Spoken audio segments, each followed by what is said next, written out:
Hello, everybody. Welcome to this week's episode of Star Watch, which is a weekly astrological transit report for Wednesday, December 7th.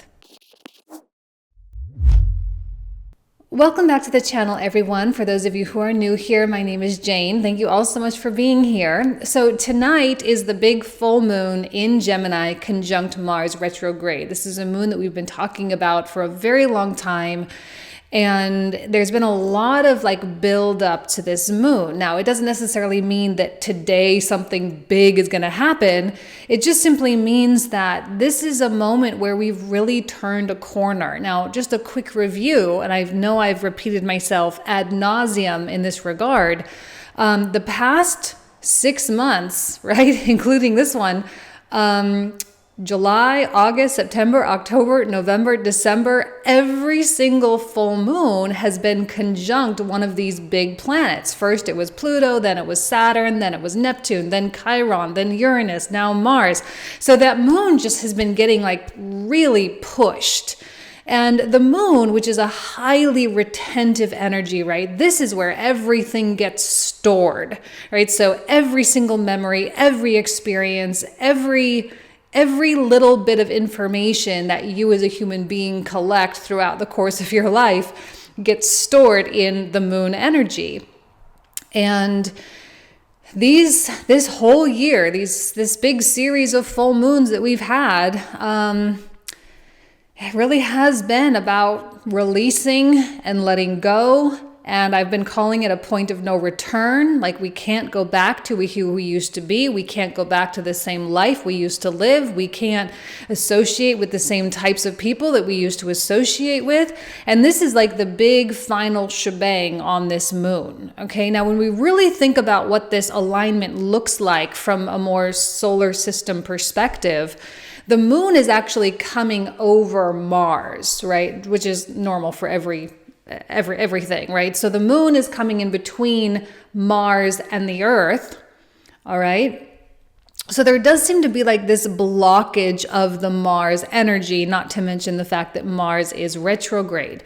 Now, when I say a blockage, it doesn't mean anything bad or that you can't do something. I just think it's a lot more calculating, almost as though Mars is kind of using the moon to project onto Earth, right? So it kind of has this trajectory here, Mars to the moon and then down to Earth. And there's a lot of determination in terms of the things you need to do in order to get the life that you want to get. Mars here is not necessarily, if you're at least aware of it, it may happen in randomized events in your life. Yes, people may get very triggered. But if you're conscious of what's going on, this energy can be leveraged into extraordinary events, right? This can be the decision-making moment where you sit down with yourself and you say, okay, this is my decision. This is what it needs to be. This is where I need to go. And that's it. And a lot of people who struggle, myself included, with saying you're going to do something, but then not necessarily carrying through. I think this Mars moon is we're fed up with that. That is part of what is dying out in our lives. The lack of discipline, the lack of self-respect, the lack of self-control, all of that is completely coming to a halt. All right, so usually full moons are not the times to do manifestations, but it's a great time to do a ritual or something along those lines to release something. And I think that if you can embrace the releasing energy tonight and say this is the aspect of my life that I am 100% done with. This has created too many challenges in my life. It's created too many roadblocks. Maybe some of you have a specific romantic cycle that you cannot seem to get out of, or your relationship with a toxic friend, or your relationship with money or something like that, and you say, you know what, this ends today, and I'm not going to say that everything's going to be perfect from this is just a full moon, right? We go through these all the time.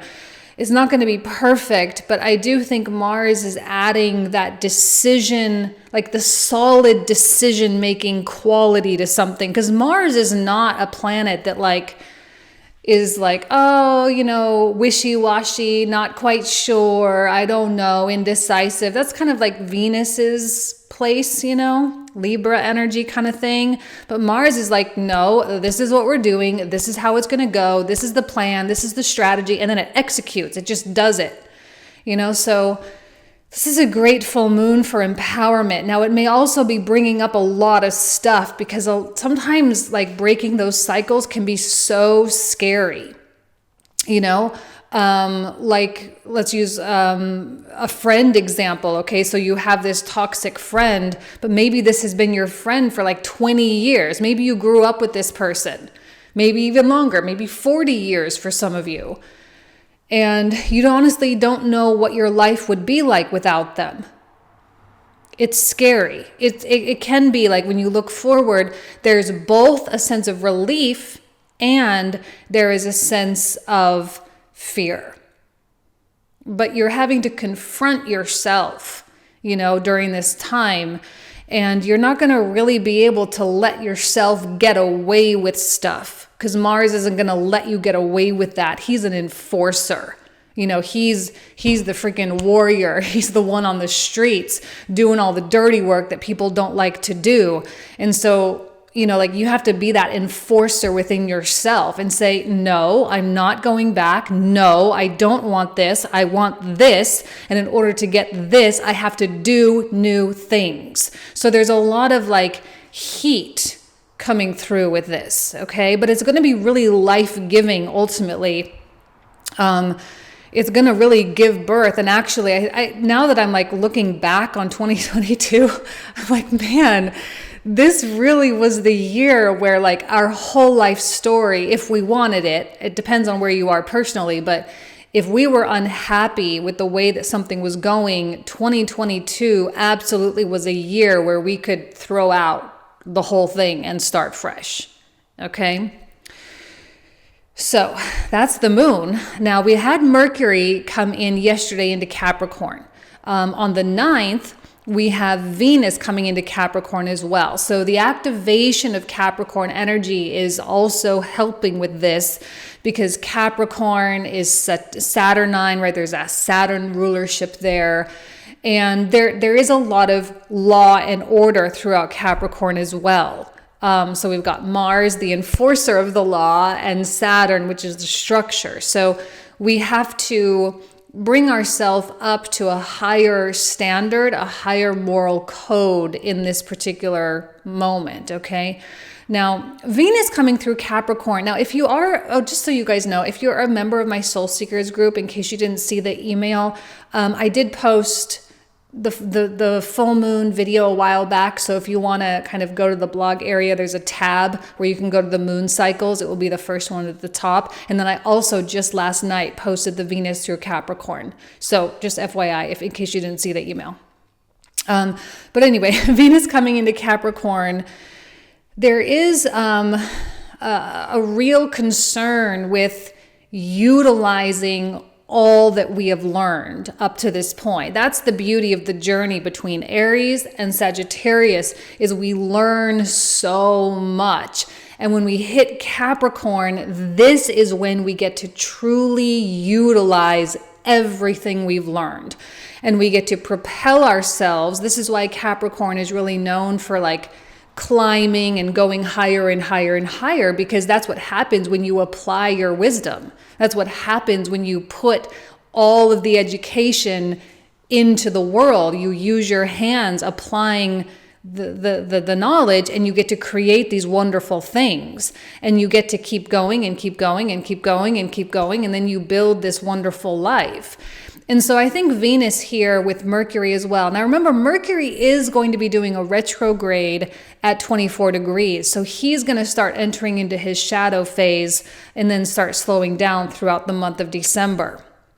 But I think both of these planets here together, they really afford us that utility of saying, okay, I'm having a problem in my relationship. So we need to really sit down and talk about stuff, but not just talk about it. we need to make the adjustments in the way that Venus demands. And it's real, right? With Capricorn, this is not like just talking about doing it. This is actually doing it.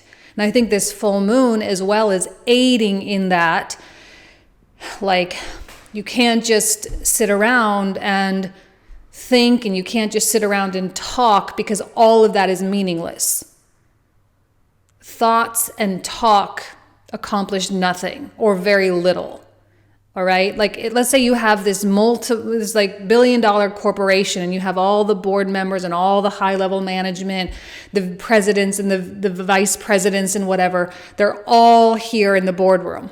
And then you have the big honcho at the front of the table telling everyone what to do. And then if everyone is just telling everyone what to do, and that information, even if the top layer management tells everyone else what to do, if there's no actual doing, that corporation is going to like crumble faster than we can say I, right? Like, there has to be execution.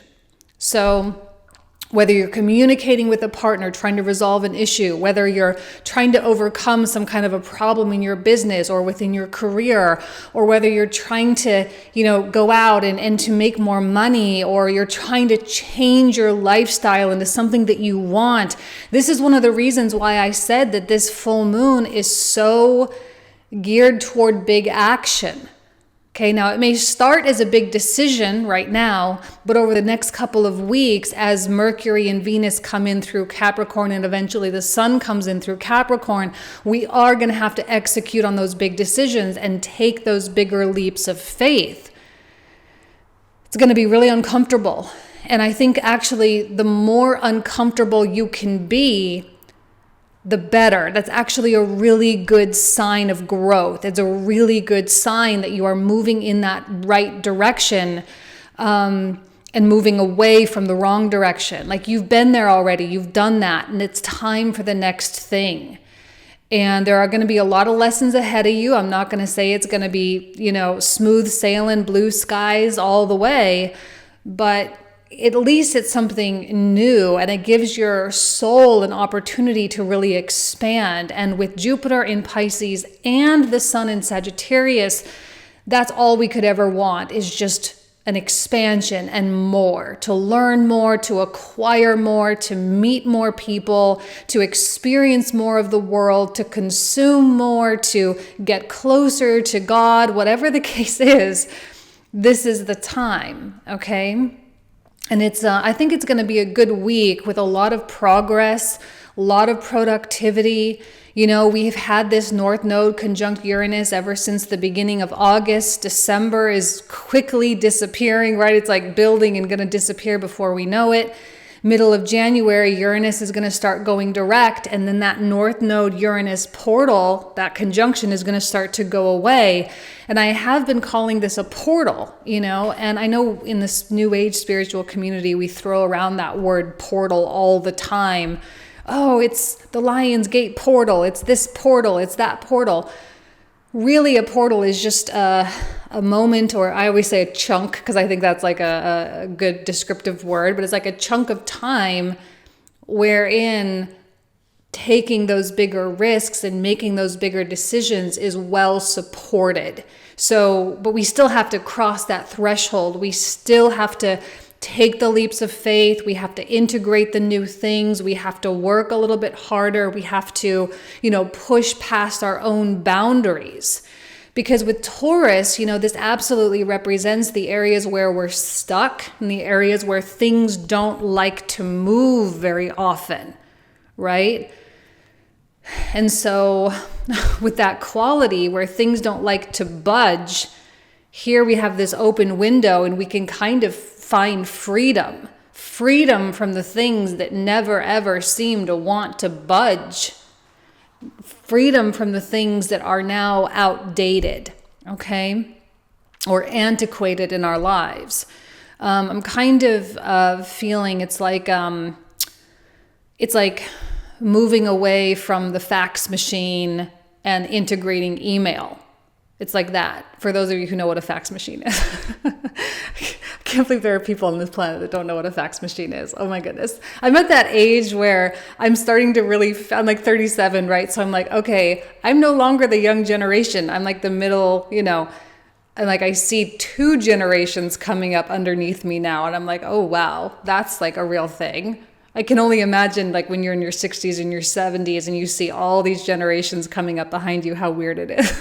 But anyway, that's neither here nor there. But yeah, that's kind of what this Uranus North Node conjunction is. It's like you have to stop using a fax machine. It's inefficient. It's way more expensive. It doesn't make sense. It's not, it's antiquated. It's obsolete.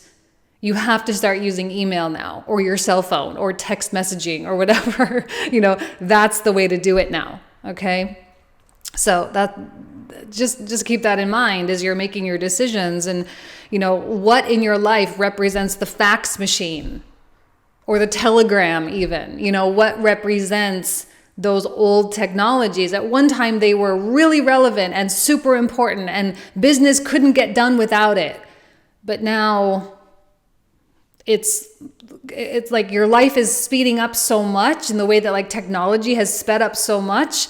Like if you don't adapt and you don't integrate the new stuff, then you're just shooting yourself in the foot. I once dated a guy whose father owned like a property management company in Vegas. And like big property management, like the big apartment complexes and whatnot. And one of the client, someone came in, it was like a potential new client came in, and the guy I was dating was like filling in, just helping out his dad, whatever. And he pulled out one of these forms, and at the bottom of the form was the date 1984. Like they haven't updated the form since 1984, and it was 2016 at the time when I was dating the guy. So it was 2016, pulled out this form from 1984. I can't even like imagine like how the embarrassment that would have caused. Like just change the date on your stupid form already. Anyway, that's neither here nor there as well. I digress. But anyway, that's kind of the energy for the week. Okay. It's really good to harness it and to make your to-do list and check things off as well. There's a lot of utility with the activation of Capricorn. We have just a chance to get 2023 started off on the right, like the best possible foot. Okay? All right. Thank you guys so much.